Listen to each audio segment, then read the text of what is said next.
Good morning, ladies and gentlemen, and welcome to the Literary Translation Centre. My name is Daniel Hahn, and I'm very pleased to be chairing this morning's panel on getting started in literary translation.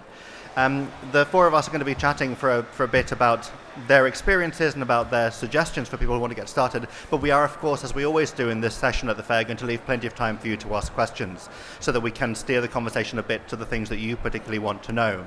So do have questions ready for our panel as soon as I give you the opportunity to ask them. Just very brief introductions. To my immediate right is Rosalind Harvey, who teaches Hispanic Studies and Translation Studies at Warwick. She's the translator of many writers from Spanish, including Juan Pablo Villalobos, Enrique Villamates, Guadalupe Nettel, Héctor Abad, Elvira Navarro, and various other people. She's also one of the founders of the Emerging Translators Network, which we will talk about at some point. To Rosalind's right is Carl Bradley, who is an editor at Granta Books and Portobello Books. And to the far right is Eliza Marciniak, who translates from Polish, whose translations include Swallowing Mercury by Violetta Gregg, which was for Portobello Books, which was longlisted for the Man Booker International Prize last year and shortlisted for the TA First Translation Prize this year, which Rosalind was on the judging panel for, which we will also talk about. I'm going to start by asking the translators, Rosalind and Eliza, just a little bit about your own way into this profession. Rosalind, would you say first something about how you ended up? I mean, what are you doing here? How the hell did you get? It's a very good question, Daniel. Yeah, from wherever you were a few years ago to wherever the hell you are now. Well, I don't know where I am now exactly, but this is the Olympia effect, in fact. Yes. I suppose my route into translation was relatively prosaic, at least compared to translators of a generation or so before me. I always remember reading Ros Schwartz's bio, where she says something incredibly exciting, like Ros Schwartz ran away to Paris and became a translator. I did a BA in Spanish, then I attended the British Centre for Literary Translation summer school, where I met Anne McLean, who is a very well-known translator of Hispanic fiction. I then did a master's in literary translation and started working with Anne, so it all seems a little bit sort of plodding, I suppose. The work with Anne McLean was really crucial, though, so she and I worked on 2 or 3 books together as co-translators, and it was a really valuable apprenticeship, I suppose you might call it. Sort of like an informal version of the mentorships that the British Centre for Literary Translation offer. So we worked very, very closely together. And not only in terms of drafting, translating, editing, but also the stuff that we're doing here now. So meeting people, networking. I came to it was actually my second book fair, because I'd attended previously as a bookseller many years ago, but it was my second book fair, my first one as a translator, and she introduced me to editors, to publishers. I think that was the first time I met Bill Swainson, who was then of Bloomsbury, and Susan Harris of Words Without Borders. So an apprenticeship in terms of not just the writing side of translation, but also the networking, schmoozy, connection-making side of things, just general hand-holding at the London Book Fair. And working with her on books, I learnt more about translation than I did in a year of doing the masters. Can you describe how it actually worked when you co-translated with Anne? Because everyone has slightly different co-translation Everyone methods. does co-translation in a slightly different way, and I can only speak to my experience, which consisted of me doing a first draft, either of the whole book or of chunks, several chapters, sending it to Anne. She would do a second draft, add comments, queries, make changes, suggestions, send it back to me, and I would respond to them, and then it sort of pinged back and forth countless times, maybe 6 or 7 times in the case of the Villamatos book, possibly fewer times in the case of less complex writers, until it was as near to perfect as we could get it. And then it would go to an editor, where obviously more changes and suggestions would be made. And we met up, she's in Canada now, but she was living in the UK at the time, and we would meet up sort of towards the end of the drafting process in person and look at an actual printed out text, which makes a huge difference, and actually have a face-to-face discussion rather than it all being via email. So it was a nice combination of the joys of track changes and then sort of sitting in a cafe with somebody and doing really close work together. But I know that other translators working as a team have done things differently. I mean, Anne's first book was a co-translation and the book it had two separate voices, and she worked on one voice, and her co-translator, I think was Peter Bush, worked on the other voice, and then they swapped and edited each other's voices. So it depends on the kind of book as well that you're working on. Thinking about co-translation as, apart from everything else, is quite a useful way of people to get their first credit, to learn a bit of the craft. Can you speculate as to what's in it for Anne? Because if you think about suggesting this idea to more experienced translators, because Anne obviously is being generous and she's helpful and being nurturing, but there must also be some benefit to the grown-up translator, as it were, the senior. No, of course. The old one, like Anne and me. Well, I suppose in terms of that relationship, if you are the more experienced, not necessarily older, but the more experienced translator, then you will likely have a lot of work, and you maybe can't fit all of that work into the time frame that you have. So if you work with another translator, you can speed up the process of the book that you're co-translating, have more time for other things. I know that the first time Anne approached me, she also had a deadline fast approaching. And just having somebody who can just deliver you a draft, just in that very kind of primal form, the text has been put into English, but it's something that you can work with much easier. It's kind of lump that you can then start to form. And I think also, even though I wasn't experienced, I mean, when I teach translation now, there is never a class where the text I've given my students doesn't throw up a solution that they have come up with that I've got too many negatives in that sentence. That wouldn't have occurred to you. That wouldn't have occurred to me, yes, thank you. And they're not professional translators. They are, their Spanish isn't even always good enough to really have a conversation about the process of translation. But a second pair of eyes is always really, really useful. Okay. Having somebody to look over those edits, no matter what their level of experience is. Thank you. Eliza, is your journey in kind of comparable to Rosalind? She talked about the sort of informal things, meeting someone who helped her out, and also kind of institutional things, so the summer school master's program.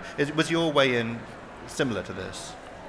Basically, I'm going to echo a lot of what Rosalind has said, except I did basically two more formal mentorship. Well, one was a summer school, which is now Translate in the City, I believe. It was called something else at the time.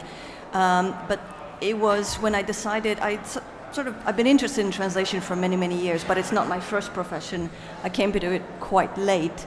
And suddenly I decided I'd like to try my hand at it, because English is not my first language. I grew up in Poland. I emigrated to Canada when I was 15 and studied English literature, became an editor, and did all kinds of other things. But after I came to London, I found myself reading more and more literature and translation, becoming more and more interested in translation, and suddenly remembered that I do know this other language, and I decided to try my hand at translating. And I did a little bit of research, and I found this summer school, which was basically 1 week in the summer, workshops with experienced translators. And I thought that's the perfect way in. I took a week off work and I did it. And my tutor, it was divided by language. So there would be workshops in a given language, but I think there was also some non-language specific workshops, and as well as speakers, a session about editing, and basically an introduction to the business of translation. And it was an amazing week. My tutor was Antonio Lloyd-Jones, a very accomplished, well-known translator from Polish.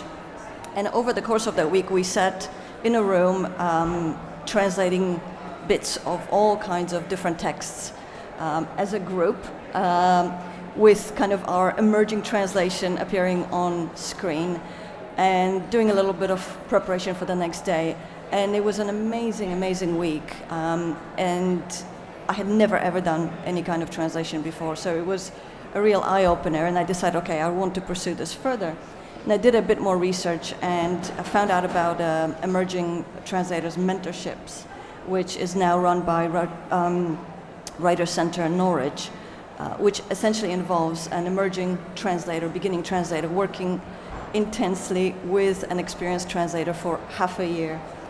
And it's the same, actually a lot of the same things that Rosalind had said. when you're working with an experienced translator, it involved a lot of hands-on work.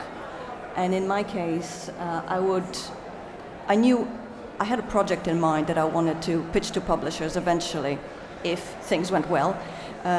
So I translated some of that, and Antonia assigned me some different texts just to have a variety. And I would translate, do a first draft, and then we would meet and discuss it in minute detail, sometimes get through a paragraph or two only over a couple of hour sessions.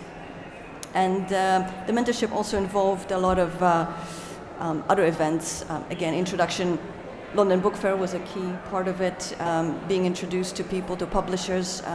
We also went on a trip to Poland, and Antonia introduced me to Polish publishers, writers. So it was a real all-around experience.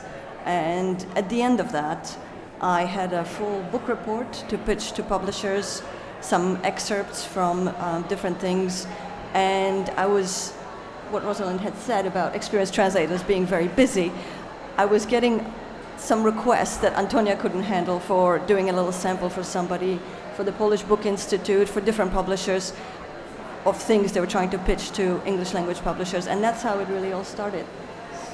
Thank you. I'm going to move on in a moment to talk to Kai about publishing and about the kind of acquiring and commissioning of translations. But Rosalind, something which occurs to me just quickly before that is, I mentioned in the introduction that you were one of the people who founded the Emerging Translators Network, which is now how many years? We founded it in 2011. So okay, so it's in year 7 now. Yeah. So that, which founded in, happy to help, that was founded in 2011, and a lot of things that both of you have mentioned, the London Summer School that Eliza mentioned, and her mentoring program, a lot of the kind of institutional programs that we've talked about have been set up more or less in the time you've been working. Some of these things didn't exist when you started. And I wonder whether you can say something briefly, maybe with your ETN hat on, about the way the kind of access to the profession has changed, because you haven't been in this profession for decades and decades, but even in the time you've been in, it feels like a quite different, at the point of access, it feels like a quite different profession to when you started. Yeah, I think it has changed a lot. I mean, there have always been a few MA courses around in translation, but the story that I mentioned earlier about Ros Schwartz's entry into the profession, this running away to Paris and becoming a translator. Anne has a similar story. She went backpacking around Latin America, discovered Julio Cortázar. When she returned to Canada, she bought his English translations, gave them to all her friends, and they said, "I don't know what you're talking about, this writer is terrible." She read them, realised that the translations were terrible, and that to rectify this, she had to become a literary translator. And those stories are great. Translators are so weird. I mean, sorry, but seriously. Those stories are great, but I think the continued professionalisation of the sector can only be a good thing. The fact that there are now more undergraduate courses, more master's courses in translation, there are more people coming to these kinds of events, learning how to start off on that path towards becoming a literary translator. I mean, just the increased visibility in terms of this physical space, in terms of the Name the Translator campaign on Twitter, in terms of the huge number of literary translation-related events at Edinburgh International Book Festival, for example, that can only be a good thing, both in terms of the public being aware of translation as a process, but also in terms of the sense that we have of ourselves as a community, as a sector. And in conjunction with the Emerging Translators Network, with Literature Across Frontiers, with Writers' Centre Norwich, with BCLT, just that feeling of strength and of community. Maybe, I don't know, the last 10, 15 years, that upward trajectory has happened. And I think that's great. Thank you. I want to talk about the moment at which translators actually get work, and so that kind of interface with publishers. So I want to talk to Carl, but maybe before we talk about commissioning translations, whether you could just say something briefly for people who are quite new to the business about the acquisition of books, because I think at some point you and your fellow editors are deciding this is a book from, in Eliza's case, Polish, in Rosalind's case, Spanish, which maybe you can't read, and you're deciding we're going to publish book A and we're not going to publish book B.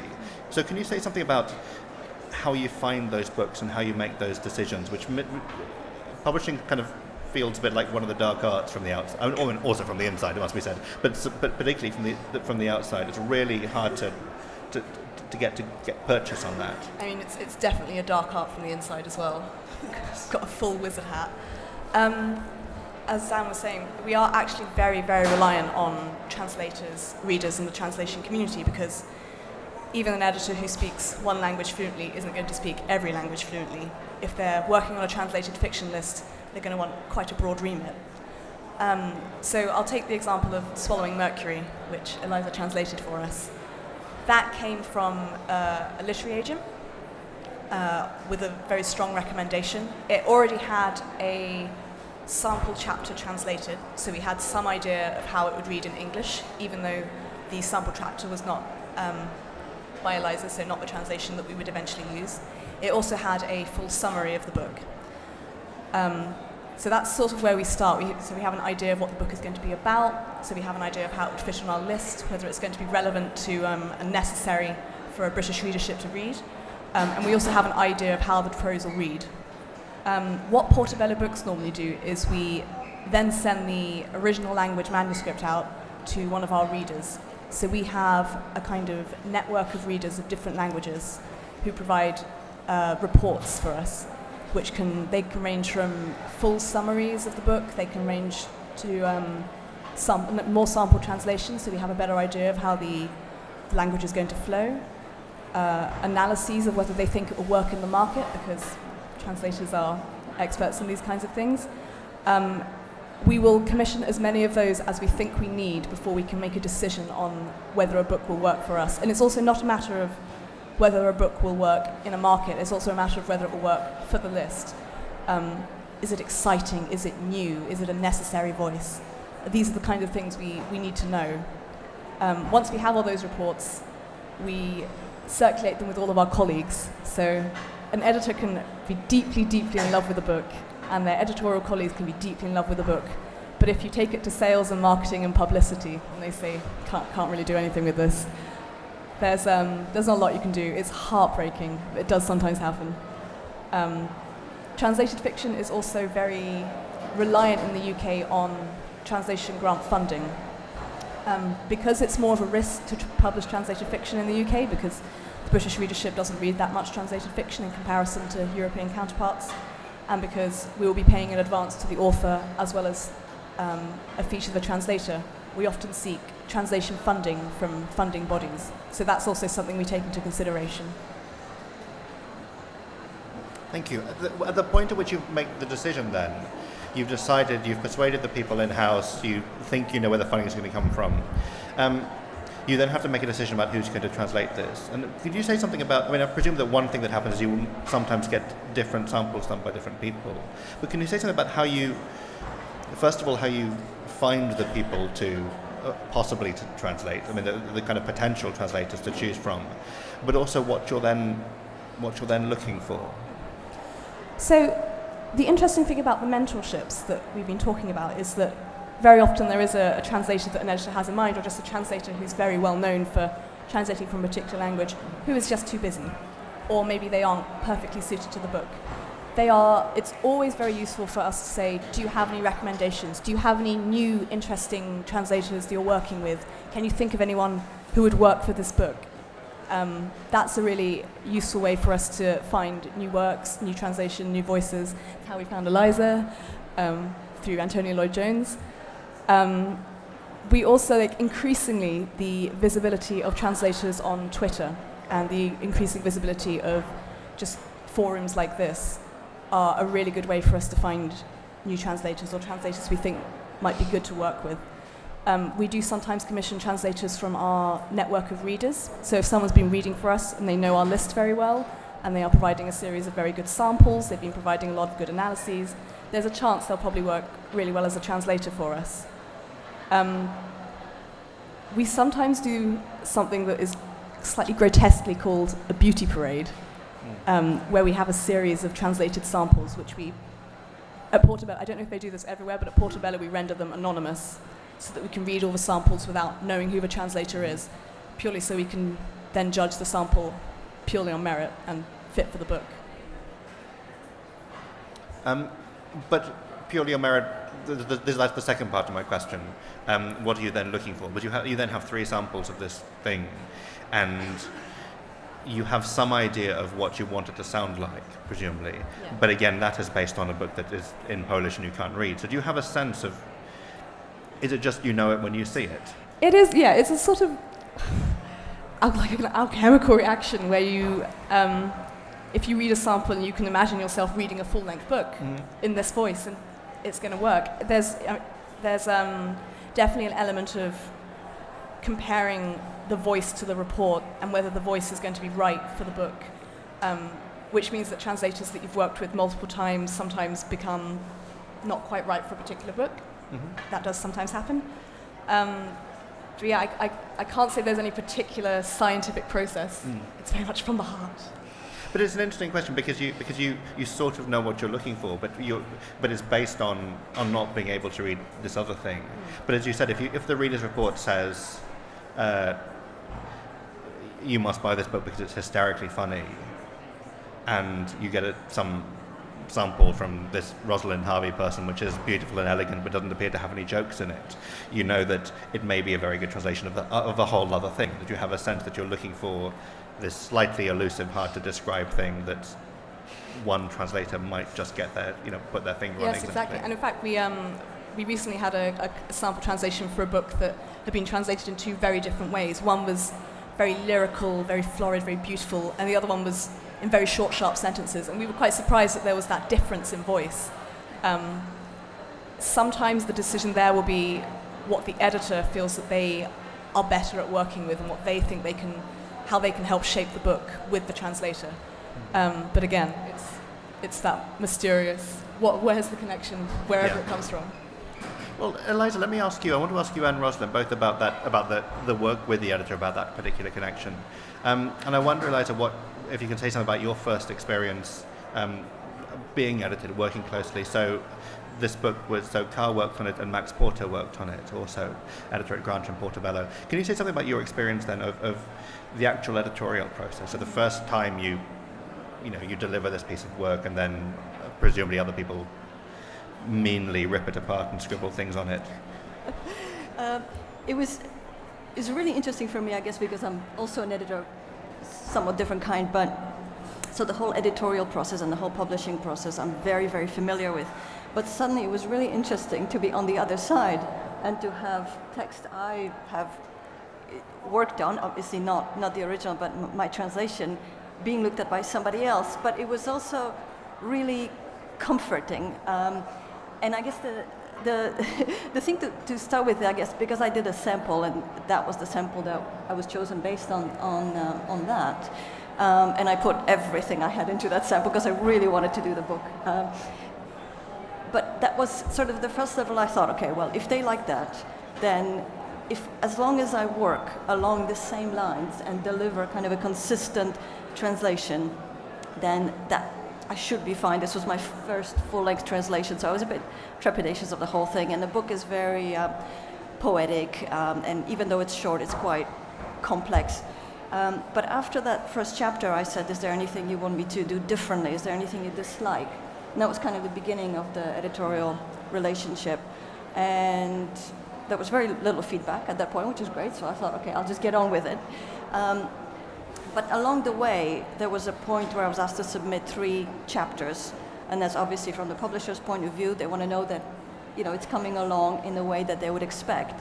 But as much as it stressed me out to have to deliver something that, was kind of finished, even though the book was very, very far away from being done, it was a really good point to have a checkpoint. Again, to have an opportunity to have the editors look at it and give me a little bit of feedback. And even sorry to interrupt, but you got a kind of an edit back of those chapters then? 3 chapters, yeah. And this was a point where also we started discussing things like the original had some footnotes. Would we have footnotes? These kinds of things. And the decision was postponed to later. And then eventually I submitted the full manuscript. And we decided to have a meeting. I went into the Portobello offices, and I had a long list of I sort of made a translator's confession. I had all the things that it was about 3 pages long of all the things I was worried about, all the things I thought, oh, have I taken too many liberties? And we went through it in detail, and Kai and Max were very gracious, and most of that they said, well, you just really should worry about it. We trust you. But at this point, we went through the manuscript sort of page by page, and I was handed the edited version, which was, to my huge relief, very light. But there were a few things that I thought, okay, well, this is a real improvement, or I could see where you're coming from. And I think one of the most interesting things about the process for me initially was that, for me as a translator, the original text was sort of absolutely sacrosanct, and I couldn't change. I try not to change a word in as far as I understood what the original should be, what its equivalent should be in English. But when it came to the editing, the editors have a little bit more leeway. They're a little bit more free, and that was great because it gave me the freedom as well to not be so constrained, and to know, okay, it has to work obviously in the translation has to work in English as a standalone text, and it was a real freeing point to say, okay, now we forget the original, and this exists on its own. But one of the nicest things about being edited is that moment where somebody makes a suggestion and you think, oh, thank you so much, because I would have either embarrassed myself terribly, or this is so much better, and why didn't I think of doing that in the first place? I'm interested always also in how much, when we get edited, we're able to kind of to internalize those processes and learn from them. Because actually, Rosalind, what you were describing of your work with Anne, when you described that collaboration, what you were really doing was being edited.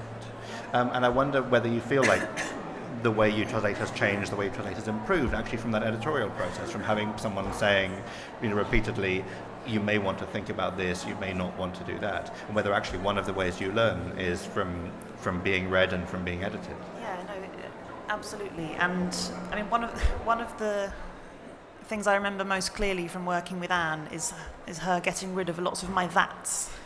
You end up with a lot of that's when you translate from Spanish because of que and que. And you have this horrible sentence just littered with that's, and generally it works without the that's. So you just make the sentence less bushy, you prune it. And I'm now hyper-conscious of that's always. The last draft of every translation from Spanish, you go through striking out all of the that's. Mm-hmm, all of the that's, yeah.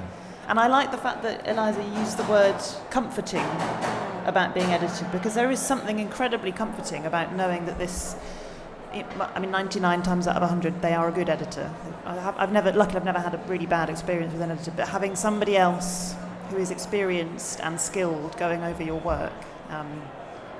The time when I was edited, the first solo translation I did, I was edited by Sophie Lewis, who was then at And Other Stories, who was a wonderful editor, and it was comforting. But it was also, it really makes it explicit how translation is a collaborative act. It's not just you alone in a garret working away. It's you with the author, with the editor, with the copy editor, with your flatmate who you ask if I can read this sentence out to you to see if it works in English. And what Sophie did for that first solo translation that I worked on was give me the confidence to feel that I could leave certain words in Spanish. Which I think, as you were saying, Eliza, I think I felt a little bit too loyal perhaps to the original, and that this all had to be in English, but there were lots of very Mexican words, and I was stumped for a solution for a particular one, and Sophie said, well, let's just leave it in Spanish. Don't bother translating them at all. Yeah. It's much easier if you just It doesn't work for the whole book, obviously, but a few words here and there. It's very good in Spanish, though, the book. Might as well just leave it as it is. It is, Stop messing around with it. I'd be out of a job, though. Yeah. But that idea of giving somebody else giving you an opinion that makes you realise that yes, you can trust your readers to figure out from the context of the sentence and then the book as a whole, and introduce a new Mexican word into English vocabulary. Why not? And some of them are really good Mexican words if you've read Down the Rabbit Hole. Especially the swear words. Really, some great ones. Sophie Lewis, whom Rosalind mentioned, is going to be speaking here on a panel tomorrow at 11:30 in the morning, by the way. Little plug. What you also were talking about, Rosalind, you mentioned kind of in passing, the flatmates to whom you may read something to see how it sounds.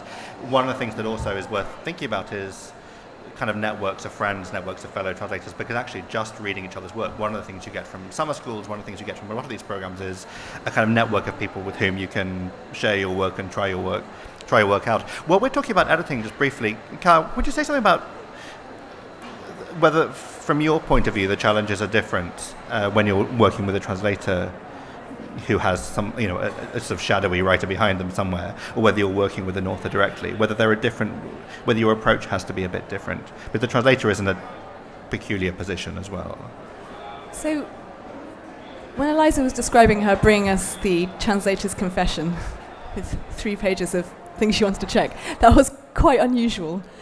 It was very comforting as well, I have to say, because it made us feel we were in really safe hands. But so for an editor, you are looking at the text as an English text. You are essentially reading it as you would read an English text, as you would be editing a book in English. That means that when you come across a sentence that seems quite strange to you, or things that don't seem to follow on, or there seems to be words missing maybe, or colloquialisms that don't make sense, or colloquialisms you think might make sense, you treat it as if you are editing an English text. This involves quite a lot of back and forth, because there is no right way to do translation. You can be very literal, you can capture the voice without necessarily capturing the exact grammar and syntax. Sometimes translators have very strong feelings about how they want to keep sentences and how they want to keep literal translation. Sometimes they are more interested in mood. There is also a matter of what the author thinks, because the translator will often be in contact with the author, particularly to clarify points of plot or exact meaning or intention. So if an author feels very strongly about how their text is presented in English, that will also be another challenge. So it's a matter of constantly communicating exactly how to make the book the best it can possibly be in English. Again, there are even different schools of thought of this between editors. Some editors think you have to be as literal and as close to the text as you possibly can, otherwise you are doing the text a disservice. Some think that it's okay to even cut chapters or change structure, even though that essentially makes it a kind of new text, just because that was how it would read best in English. So again, it's another sort of long process of communication and connection and attempted empathy and thinking and alchemical reactions. Yeah, thank you. I'm just going to ask one last thing before we open to questions, and this is for Rosalind, and this is kind of following on from something Cal just said about reading these things, working on them as though they're works of English, essentially. Reading them as though they're works of English, you're not making reference to the original, you're just trying to make this thing work. And one of the things I mentioned at the beginning was the TA First Translation Prize, which is something we all have in common. Rosalind and I were both judges of the prize this year, and Swallowing Mercury, both Car and Eliza were on the shortlist for this prize. And I wonder if you could say something, Rosalind, about the experience of judging this prize, because first of all, we read 22, whatever it was, books in English, of course, with no access to the original, which you think of that, whatever you think of that. But what struck me was, given that we were looking at the work of exclusively debut translators, the quality and the range of what we saw was thrilling, I thought.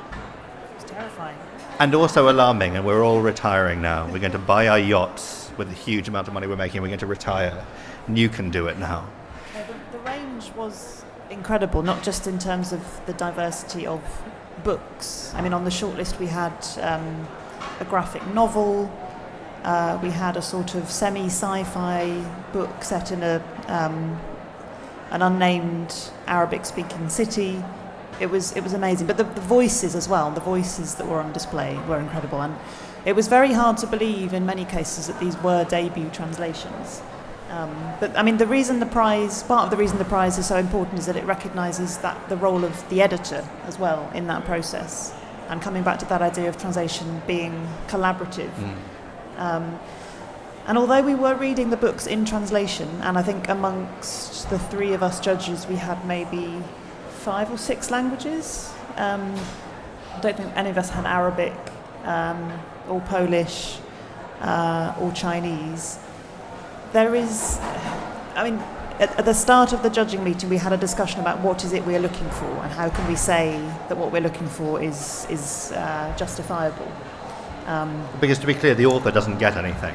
So this is not for the book in quite the same way as, for example, the Man Booker International is, but this is just attempting to somehow to isolate what the translation is doing. Mm-hmm. And I suppose in some ways it is intangible, but there is definitely a way that you can say this is, these sentences are incredibly well structured, or they are beautifully fragmented in a way that I can recognise as a literary fragmentation.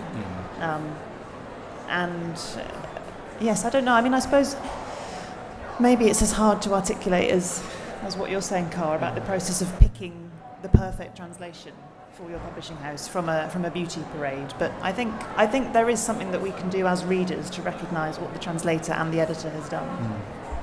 And the general level of quality. I mean, and this was 22 books.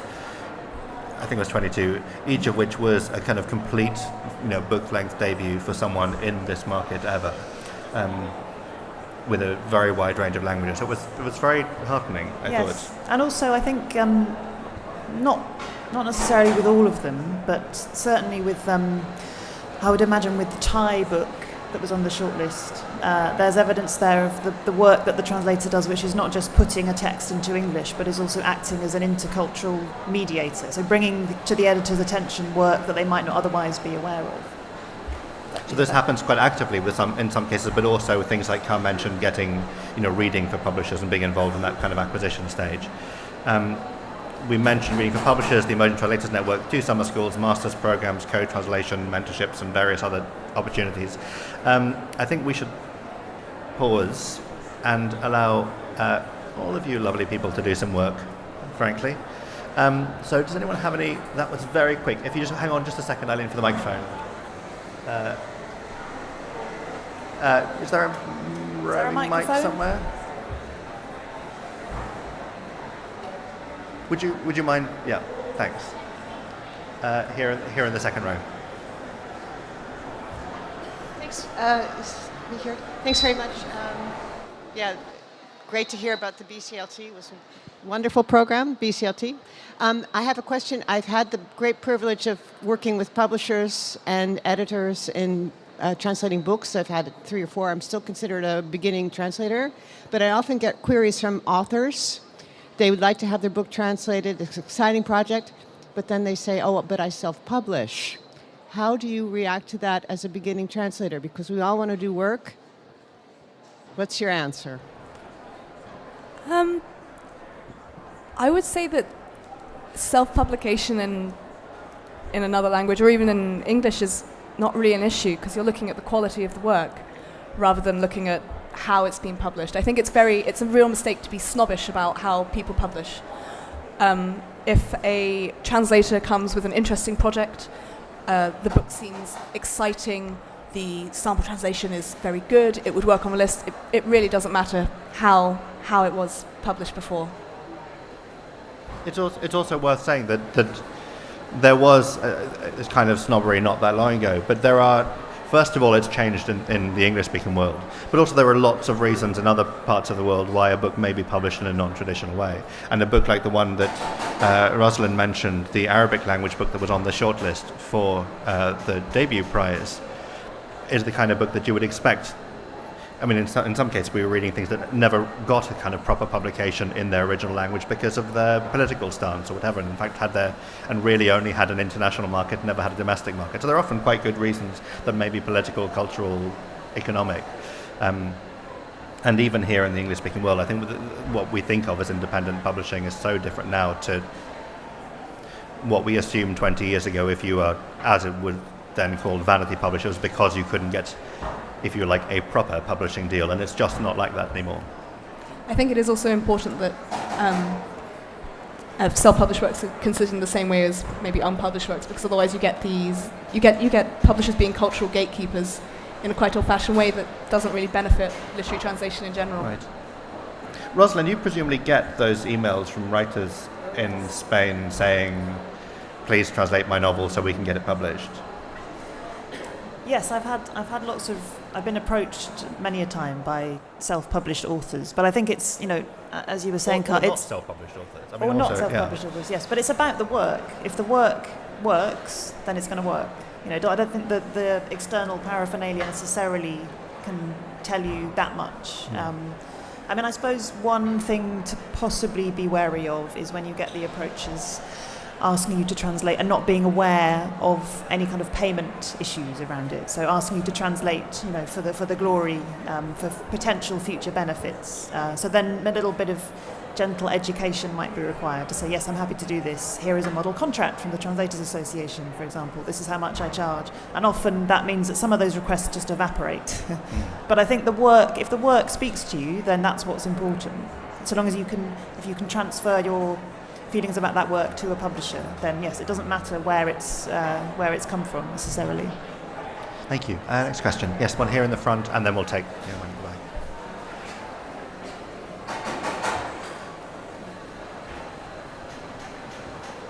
Yes, hello. I'm here wearing a couple of hats actually because I'm a published author, trad published, not self-published, by a publisher who's here today, and I have an agent who's furiously working up in the rights centre at the moment trying to sell the rights to my latest novel. But the first novels I published were a trilogy set in Catalonia. I live in France. I'm another person with a similar background to yourself in that I have a degree in French. I'm pretty much bilingual. I wouldn't call myself, you're never bilingual, and I would only ever, and I'm wearing two hats in a way, in that one day when I stop writing, I'd have a great interest in translating from French into English, obviously never the other way, just because I would find the whole process fascinating, I think. But at the moment I'm a bit too busy to be interested in that, but I'm just very interested to hear how people, whether authors do move into translation, whether that's an acceptable route for you guys, whether the fact that somebody has authorial experience and editorial experience and so on is useful moving in that way. But the other side of it is that I have the Catalonia trilogy. Somebody translated the first of those into French for me, and I have exactly the experience of what you're saying. It was an appalling translation, and it was just done by somebody who was a retired English language teacher in France, who I happened to know, who'd said to me, this would be very interesting for me to do this. And she did it. I paid her something, but she did it pretty much out of interest because she was retired. And when people read it, they now say, oh my God, Now I'm left with this thinking, wouldn't it be nice if I could find somebody else? If there's anybody here who translates into French, do let me know. All right, okay. Because if somebody wanted to work with it, because easy. it's already partly in French. It's already in French. It's just not in good French, if you see what I mean. She just basically did a word for a translation, pretty much, without taking the license that I was hoping she would take to write something in good, beautiful French, and that was a great shame. But on the other flip side of that, then my agent was at the Frankfurt Book Fair and spoke to various Parisian publishing houses that she knows about the fact that this novel was in the process of being translated. We didn't know it was going to be poor at the time. And they basically said something written about Catalonia, you expect our Parisian audience to be interested in that. That went out of the window as far as everybody was concerned, because it was considered to them to be too parochial, too down there in the south, and nobody wanted to know about that at all. So I'm actually, since now then, lots of people have been saying to me, I should really be looking for Catalan translators rather than French translators for the book. But also, it's also worth saying that it has to be your agent's job to think about this. I mean, I think it's a slightly complicated thing for an author to be in this position to try and understand those markets. And when you talk about the translation which you commissioned, in some ways it's useful and kind of interesting for you to have, but actually, almost certainly, if you were acquired by a French publisher, they are going to want to commission the translation and make those decisions. I mean, I presume that, I wanted to kind of direct this question to Kai, actually. Presumably one of the things that you want, on the whole, you're going to be making your own, you're going to be commissioning the translation yourself. And presumably the more important thing for you is to have a sample which is good, even if it's not the whole book, rather than a sample which is bad, but more of it. I mean, what you want us to get is a sample. I mean, thinking about what's actually useful from the author's point of view, actually you want something which is as good quality as possible, regardless of whether it's one chapter or the whole book. Yes, definitely. The quality of the sample, regardless of length, makes so much more difference than having enough of the book. That is another reason why we ask, in addition for sample reports, we sometimes ask for analyses, just so we know where the book is going to go. It's vitally important to have a good sample translation, otherwise you don't know what you're going to be editing. you just don't know where it's going to go. So yeah, I would say always a better quality, shorter translation over a long translation that maybe gives away more of the plot and gives away more of the structure, but isn't as readable or worth working with. Just to pick up on the other point this lady made, Rosalind, about kind of authors who also do some translating, it seems to be one of the really big differences between the English-speaking world and the Spanish-speaking world particularly is that 2/3 of the Spanish-speaking writers are also occasional translators. It's seen as a completely sort of normal thing to do between novels, in a way that it's very hard in this country to think of novelists.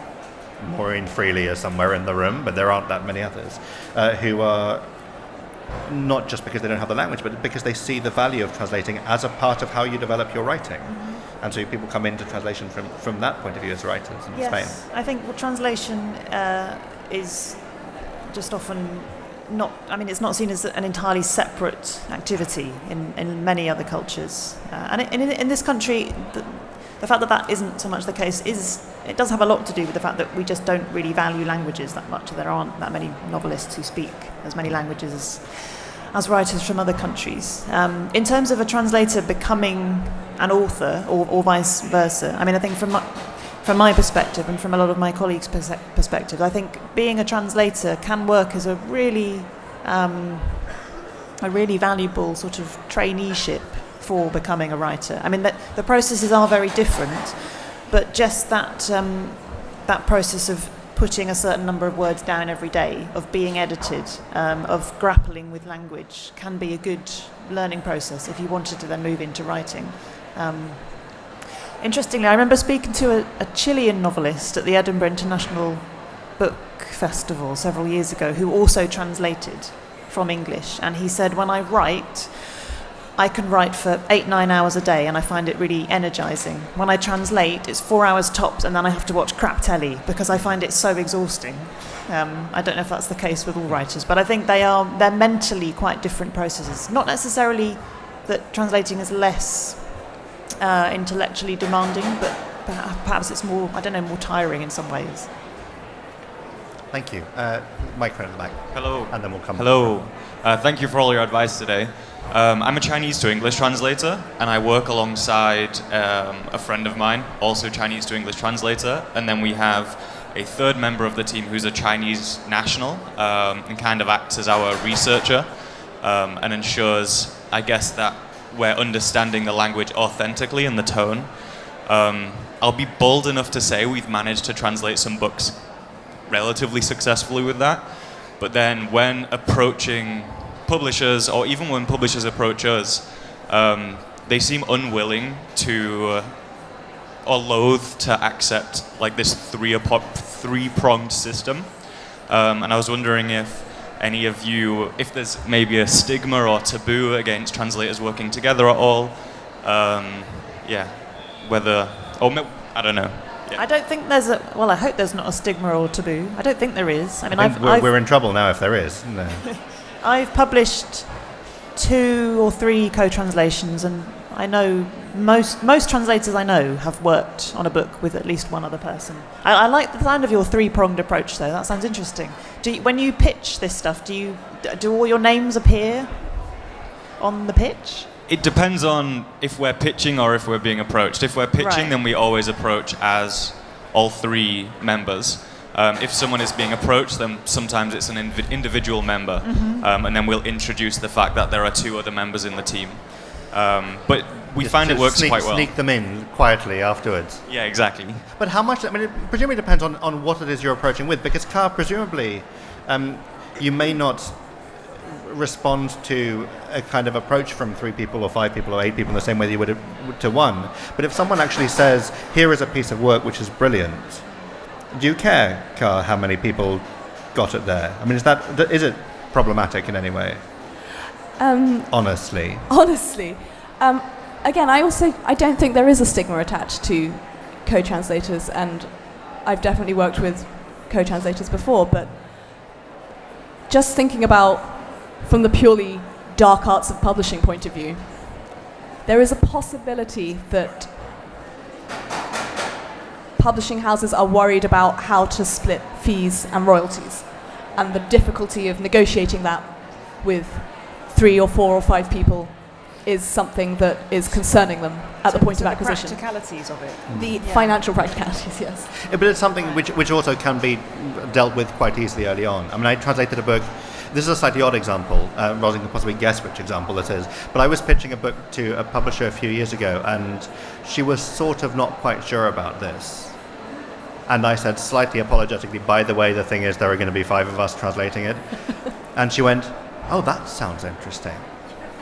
And actually, I think one of the reasons she bought it was because she'd never heard any idea so ludicrous as that, and she wanted to see how it worked. But one thing to respond to what Carr said specifically is every time I've approached a publisher with this idea, I've always said up front, it's only one contract. I will be the person who deals with the negotiations. It's my job to wrangle the other 2. So you're not going to have 3 of us simultaneously, one person saying I want a reversion clause, the other one saying, well, I don't want a reversion clause so much as I want a higher royalty.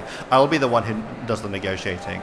I also, if I happen to be the more experienced or the senior or whatever, I'll also be the one who is responsible for the quality of the thing, because somewhere in the contract it says, and it will be of a sufficient quality to match the sample or whatever.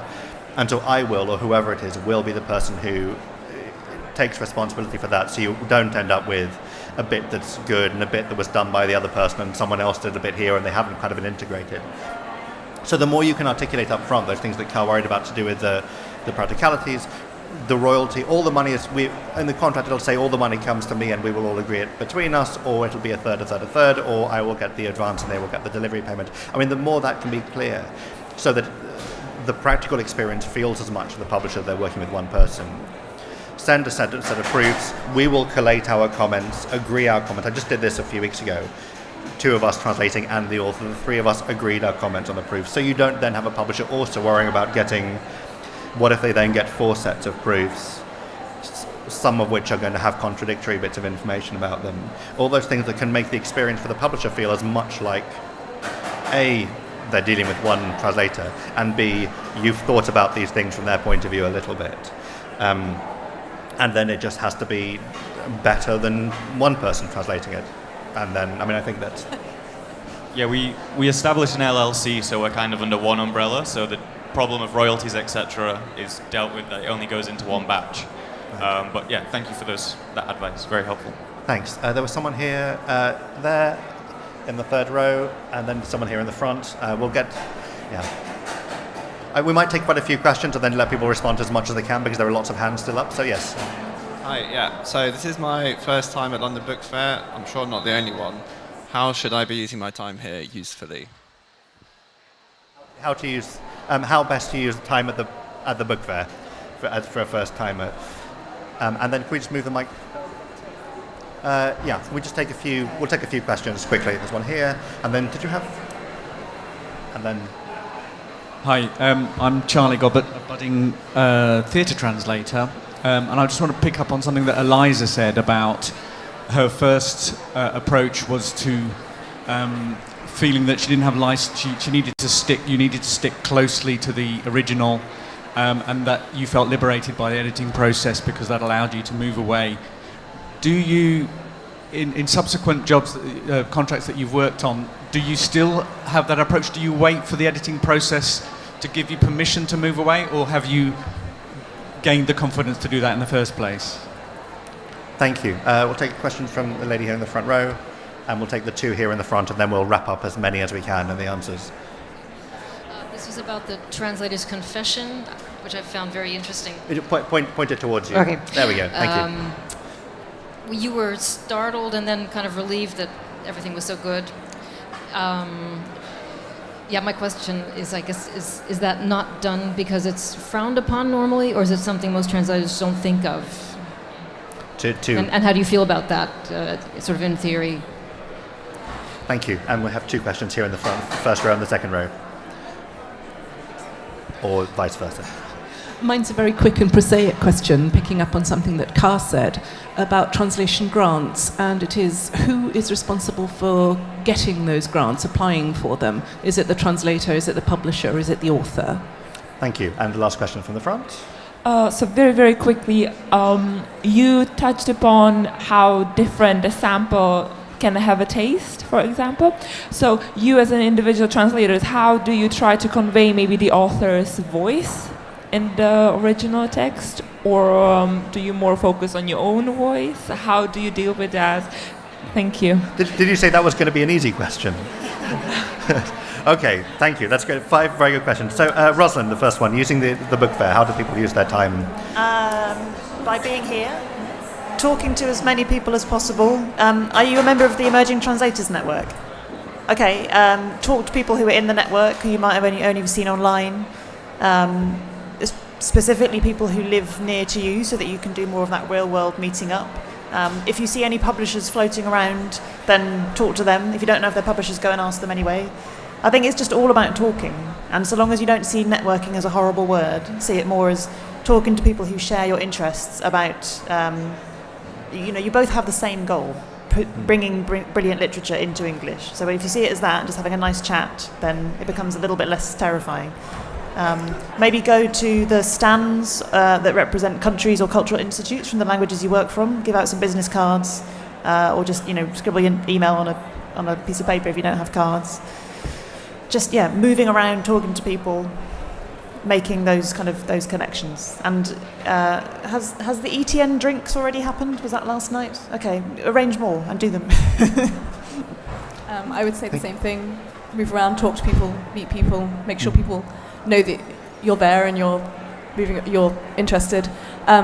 If there are publishers you are interested in who publish the kind of translated fiction that you're interested in working on, maybe visit their stands, see if anyone's free to talk, pick up a catalogue, because then you have an idea of the kind of things they do and who you want to talk to and who you might want to pitch to in the future. Keep percolating. Okay, Eliza, that second question, whether you still feel like you have to wait for someone else to give you the latitude to translate differently.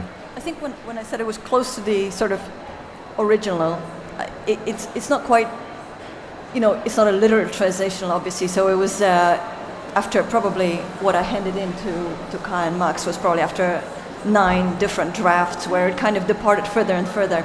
But in terms of more about omitting a sentence or cutting something, that's kind of what I meant, more freedom, editorial freedom. And I did in subsequent jobs, I worked on a series of children's books that were originally published in Polish in 1960s and 70s. They were sort of classic children's books, and the authors were long dead. And I found with that I felt a little bit more free, because it wasn't quite as precious in terms of its expression. It wasn't, the first book I did was very poetic. Every word mattered, every sentence kind of was there for a reason. And with the children's books, I felt slightly more free because the author was dead, so there was nobody to answer to, and second, at points I felt that it was kind of the story got going, and there were some repetitions that were not necessary. So I felt slightly more free, but I still didn't do much without the editor. I flagged up a few things and I said, well, actually, this is a bit repetitive. Maybe we could skip a couple sentences here. But I think it's sort of a gradual process, and you see how far you're comfortable pushing it to not stick to what is there. But I think with experience, you probably do become a little bit more free. This may also partly answer the third question about confessions, but briefly, Car, do you welcome that idea that the translator will also say, not exactly confess, but will give you some idea of what are the things they feel are the more transgressive end of their work? I think absolutely, especially because the translator is the one reading the original text. The translator is the one who is able to read the original text. We trust their judgment. We trust their suggestions. In terms of the confession, I bring it up not at all because it's frowned upon. It was just so unusual because, as Eliza said, she went through 9 drafts of the first translation, which is why the edit was so light. It is the lightest edit I think Max or I have ever done for a translated title. Whatever a translator's working methods are fine, as long as it gets them to it gets them a text that they're happy with. It's not at all frowned upon. Thank you. The fourth question, the answer is basically it's almost always the publisher who is responsible for getting the grant. There are some grants for translators the translators can apply for themselves, but it shouldn't be the translator who's trying to get the funding for the publisher. It is worth knowing where the funding is available if you're pitching to a publisher. So if you can say, by the way, I'm trying to persuade you to publish this Polish book, you should know that this is where this big pot of money is, so don't be too alarmed with the fact that it's 800 pages long and will cost you £25,000 to translate. There is money there. So it's worth being aware of the pots of money that relate to your language as a way of helping the publisher who won't be an expert in every language. And the fifth question, very briefly, Rosalind, how do you convey voice? We have about 22 seconds. It's a great question. I'm not sure I can really answer it. Come on, faster. All right. I think it's a combination of the two. Obviously, part of the reason, I mean, for me personally, a large part of the reason I fall in love with a book and want to translate it is because of the voice. And so you have to get that voice across in English. But inevitably, your voice as a person will come across because you are an individual with your own linguistic, family, literary background. So the choices that you make will be unique to you in most cases. Another translator will come up with a slightly different voice, but the author's voice is king or is queen. So it's a sort of marriage of voices, I suppose. Thank you very much. Ladies and gentlemen, Rosalind, Harvey, Bradley, and Eliza Marciniak.